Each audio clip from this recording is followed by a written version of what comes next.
There are 27 children and 30 adults at the workshop, all of them involved in working for peace, human rights, or with children in some sort of in most violent municipalities in the country.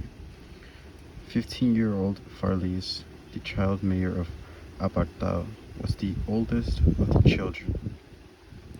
The youngest was 9-year-old Linia from Medellin. Other kids came from Cali, from Guajira, from Choco, from Bogota, and many other places. None of us really knew why we were there, and that first evening we were very, very shy and uncertain, hardly talking at all. The workshop began the next morning with each of the young people describing their lives and activities for peace.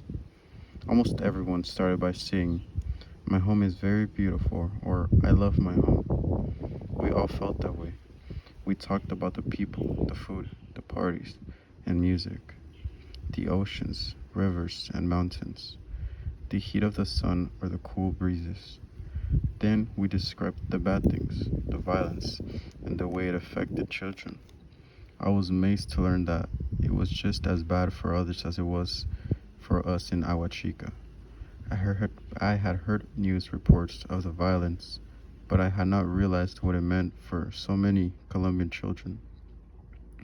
We also learned about the countries affected by war. Nidia Kirov, who had organized the meeting for the UNICEF, showed us a film about Mozambique, a war-torn country in Africa. The film covered an election in which nearly 70,000 children had voted for their rights. This led to a discussion of the children's according to the law of almost every country in the world. Children have a legal right to health, to food, to education, to play, to equality and non-discrimination, to be protected from abuse, to express their opinions, to have access to information, and so on. In Colombia, of all places, we even had a right to peace.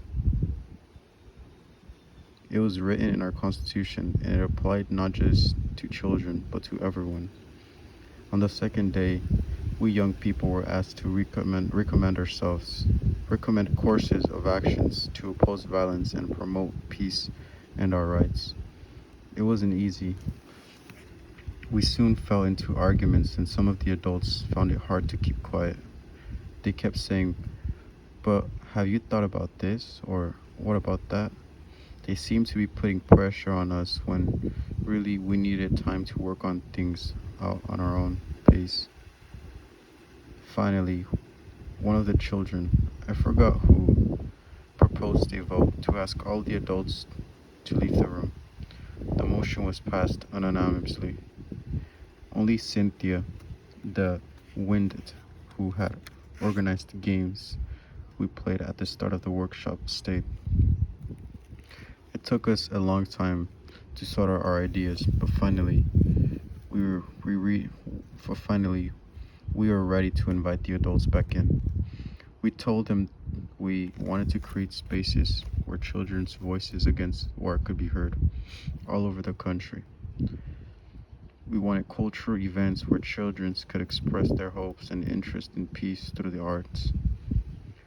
We wanted children all over Colombia to know about and understand their rights, and for parents and teachers to understand the rights of children as well. Finally, we asked the adults in the meeting to work as our partners in making these things happen.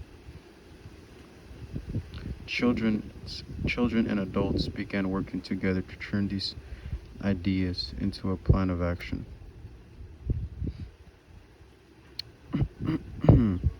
In the middle of the third day, the Children's Movement for Peace was born. This was to be a real movement of children, which no adults could join. They could only be our advisors. The first activity of the Children's Movement for Peace was going to be an election, just like one held in the Mozambique. in which Colombian children would choose which of their rights were most important to themselves and their communities.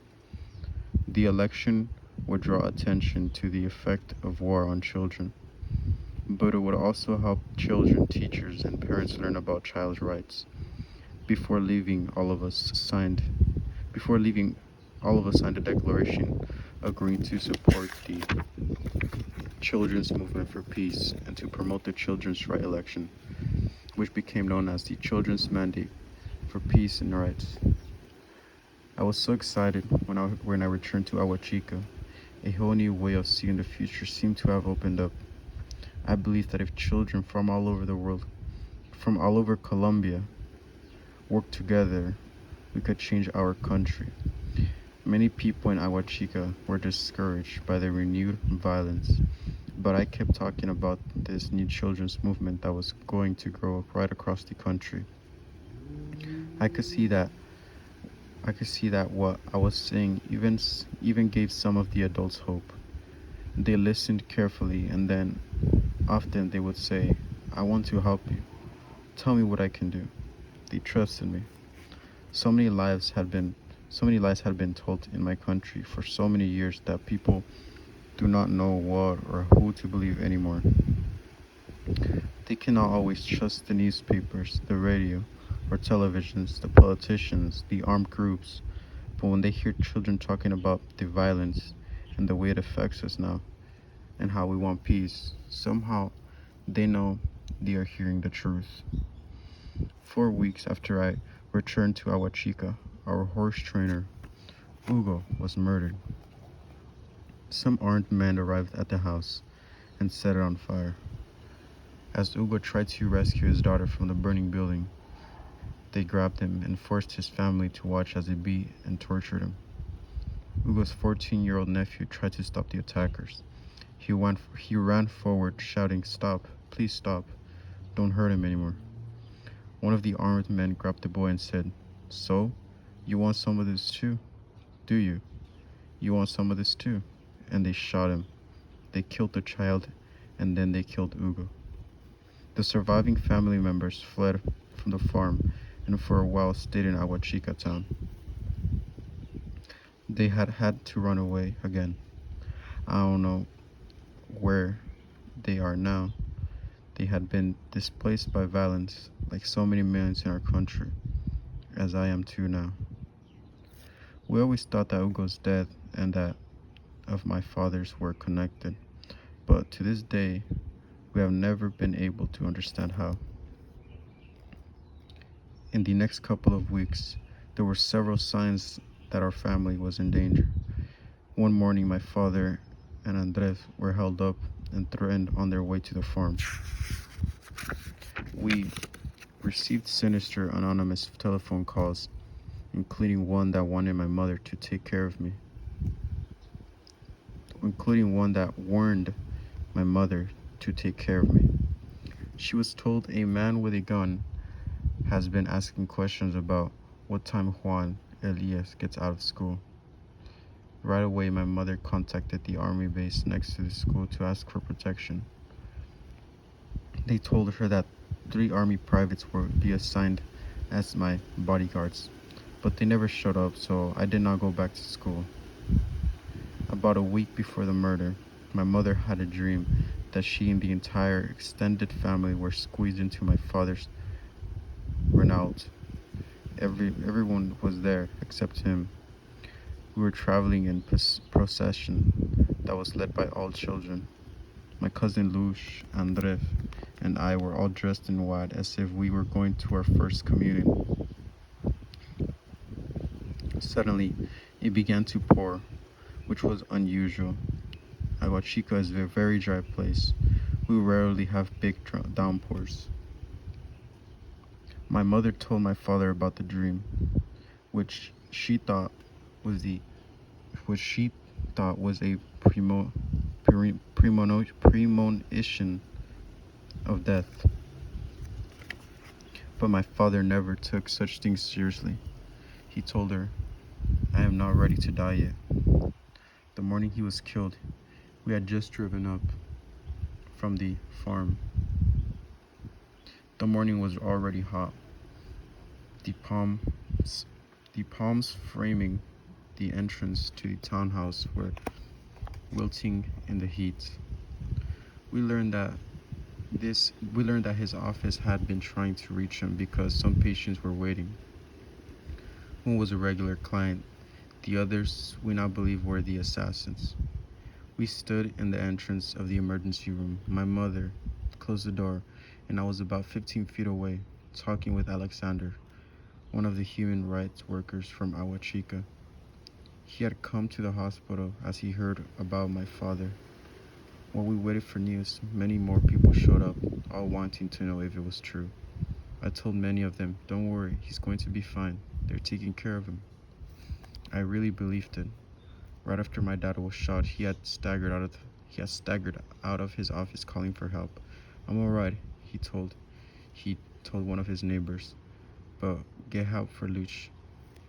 There were so many people waiting outside the emergency room that I did not see that the doctor had come to talk to my mother.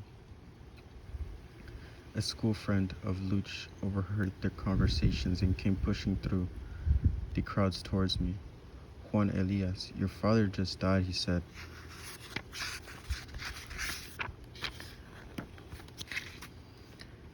I thought it was a very sick joke. "Don't mess with me," I told him. "My dad is fine." But then, but then I looked across the room, saw my mother's face, and I knew it was true. I rushed to her. My mother is a strong woman, but I don't know what it was that ran in her blood that day. She had warned my father 1,000 times about the danger he was in, but he wouldn't listen. Luch was still alive at the time, but the doctors told us she needed specialist care. My mother found the strength from somewhere to call the army and tried to get a helicopter to take Luch to the hospital in Bucaramanga. But the helicopter came too late, and so Luch was taken there in an ambulance. The journey took much longer than it should have because a landslide had virtually blocked the road. Eventually, the ambulance managed to cross the landslide, but Luch died on the outskirts of the city. My brother, Andres, was already in Bucaramanga, where he attended the military academy. We called him and told him to come home because our father and Luch had been killed. All day, I had been very controlled. But when Andres walked into the house that evening, it was as if all was inside me broke down, and the flood rushed through. I fell on my brother and wept like a baby. Since no one had seen me cry, nothing was the same afterwards. The house felt like a dead, empty shell. The streets were so familiar, all looked strange. Nothing and nowhere felt safe.